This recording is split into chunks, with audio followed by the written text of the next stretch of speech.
Gloire à Dieu et bonjour à vous. Bienvenue à Roi des Pères, là où la paix de Dieu embellit notre vie à tous égards. C'est un plaisir pour nous de vous retrouver. Je suis Andy Asoko, je me porte très bien et j'espère que vous aussi, vous vous portez très bien. La gloire de Dieu soit avec vous. Nous avions entrepris une série d'exhortations sur le don gratuit de Dieu. Nous avions dit que le don gratuit de Dieu, c'est la vie éternelle en Jésus-Christ. Aujourd'hui, nous allons achever cette série d'exhortations et on va établir un principe et voir comment ce principe-là se concrétise.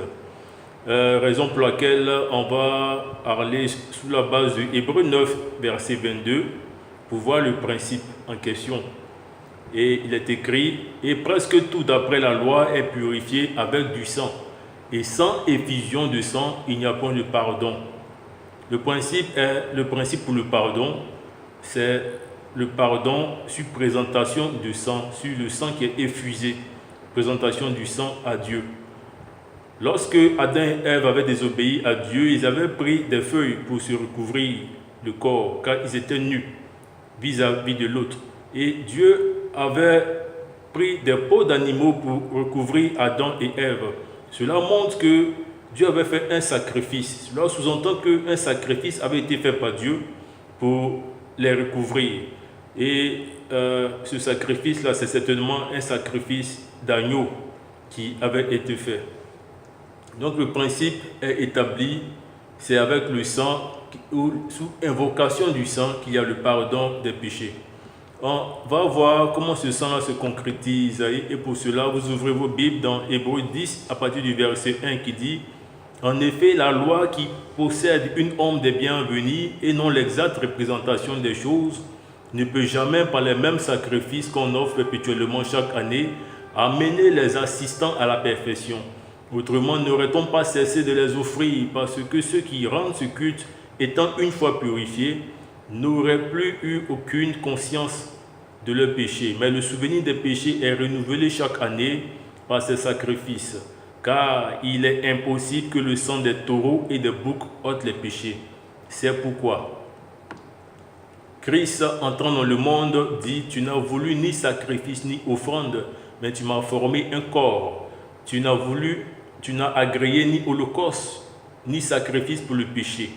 Alors j'ai dit, voici, je viens dans le rouleau du livre, il est question de moi pour faire, ô Dieu, ta volonté. » Ce passage de Hébreux 10, verset 1 au verset 7, nous montre que Dieu, pour le sacrifice ou bien pour le péché, Dieu n'a pas besoin de holocauste, de sacrifice ni d'offrande, mais il a besoin du sang de Jésus-Christ.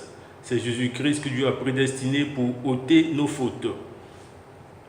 Le verset 1 plus haut montre que les assistants de ces sacrifices avec les agneaux ne sont pas conduits totalement dans le pardon de leurs péchés. Il est écrit ici, les assistants ne sont pas conduits à la perfection.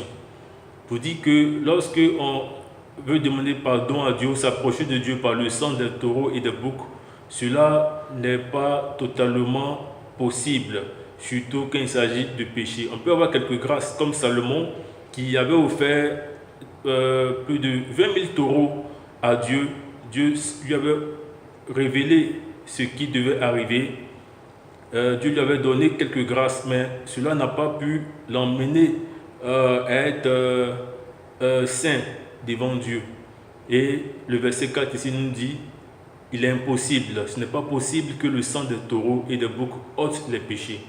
Pour que vous ayez une paix totale avec Dieu, nous vous encourageons à croire en Dieu sous la base du sacrifice que Jésus-Christ a fait, qui fait qu'il est notre sauveur, celui qui n'a pas commis de faute, mais qui a pris nos fautes. Et il est notre Seigneur, celui à qui vous et nous qui croyons appartenons. On le reconnaît comme notre roi. Merci encore pour votre amour pour le Seigneur. Merci de croire en Jésus-Christ. Et nous disons que ce don gratuit de Dieu là qui se manifeste puissamment dans votre vie, qui vous donne la force de vous rapprocher encore du Seigneur Dieu, qui vous donne la force de pardonner, de vous aimer, et que la grâce de Dieu apporte la paix, l'amour dans vos familles, dans votre nation. Dieu vous bénisse. Merci de partager ce message, cette exhortation, cette parole de Dieu à des personnes que vous allez rencontrer dans la rue. Merci de méditer là-dessus et de libérer la bénédiction. Dieu vous bénisse. Merci, à bientôt.